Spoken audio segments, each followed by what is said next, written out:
दोस्तों, आज आपको एक ऐसी ऐतिहासिक जगह दिखाने ले जा रहे हैं जो है तो शहर की सबसे भीड़भाड़ और व्यस्त सड़क पर, लेकिन यहाँ कोई जाना नहीं चाहता। यह जितनी ऐतिहासिक है उतनी ही डरावनी भी।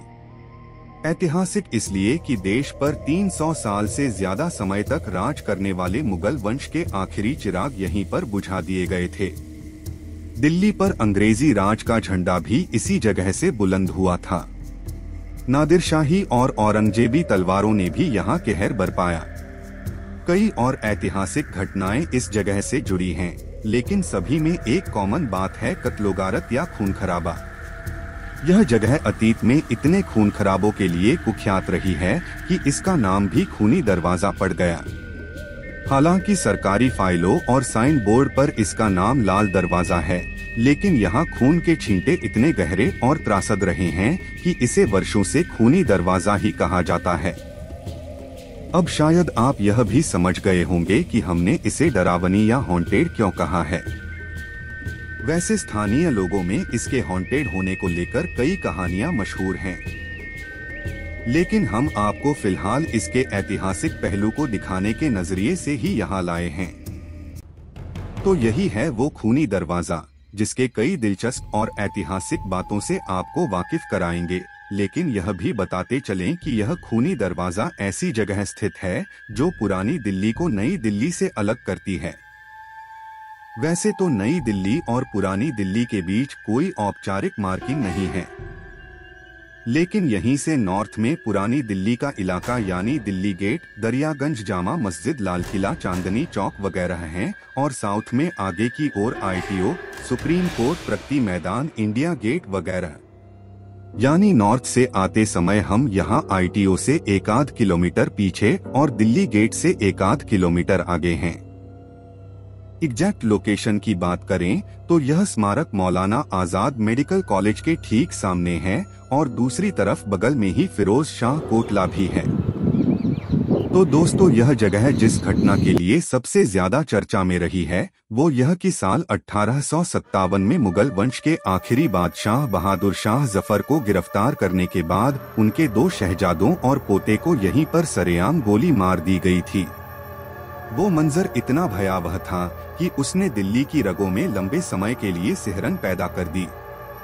ब्रिटिशर्स ने वैसे तो दिल्ली में अनेक कत्लेआम किए, लेकिन यह हत्याकांड उनकी बदनीयती और धोखाधड़ी की निशानी बन गई। हुआ यूं कि 1857 की क्रांति के दौरान दिल्ली पर अंग्रेजों के कब्जे के बाद बहादुर शाह जफर ने लाल किले से निकलकर परिवार के कुछ खास लोगों के साथ हुमायूं के मकबरे में शरण ले रखी थी। अंग्रेजों को सुराग लगते देर न लगी और उन्होंने बादशाह को गिरफ्तार कर लिया। जैसा कि आप जानते हैं, बाद में उन पर मुकदमा चलाया गया और रंगून निर्वासित कर दिया गया। लेकिन उसी दौरान इन शहजादों को आत्मसमर्पण करने को कहा गया। अंग्रेज कप्तान विलियम हडसन उन्हें लेकर हुमायूं के मकबरे से लाल किले के लिए निकला। इन शहजादों को भरोसा दिलाया गया था कि लाल किले में उनकी सुनवाई होगी, और अगर वे अंग्रेजी सत्ता के खिलाफ किसी साजिश में लिप्त नहीं पाए गए तो उन्हें बाइज्जत बरी कर दिया जाएगा। लाव लश्कर के साथ अंग्रेजों का काफिला लाल किले की ओर जा रहा था कि भारी तादाद में अवाम सड़कों पर उतर गई और उन्होंने बादशाह और शहजादों के पक्ष में नारेबाजी भी शुरू कर दी। विलियम हडसन ने यहीं पर 22 सितंबर 1857 को 2 शहजादों मिर्जा मुगल और खिज्र सुल्तान तथा पोते अबू बकर को नीचे उतारा। पहले उनके कपड़े उतरवाए और ताबड़तोड़ गोलियां चलवाकर उनकी हत्या कर दी। उनकी लाशें काफी समय तक यहीं पड़ी रहीं। लेकिन ऐसा नहीं कि इस जगह पर यह पहला कत्लेआम था। कहते हैं कि औरंगजेब ने अपने बड़े भाई दारा शिकोह की हत्या के बाद उनकी गर्दन यहीं लटका दी थी ताकि उनके चाहने वालों में दहशत पैदा की जा सके। उससे पहले मुगल बादशाह जहांगीर ने अकबर के नवरत्नों में से एक रहीम खान खाना के बेटों को यहीं मरवाया था। साल 1739 में जब नादिर शाह ने दिल्ली को लूटा तो यहाँ लाशों के अंबार खड़े कर दिए गए थे।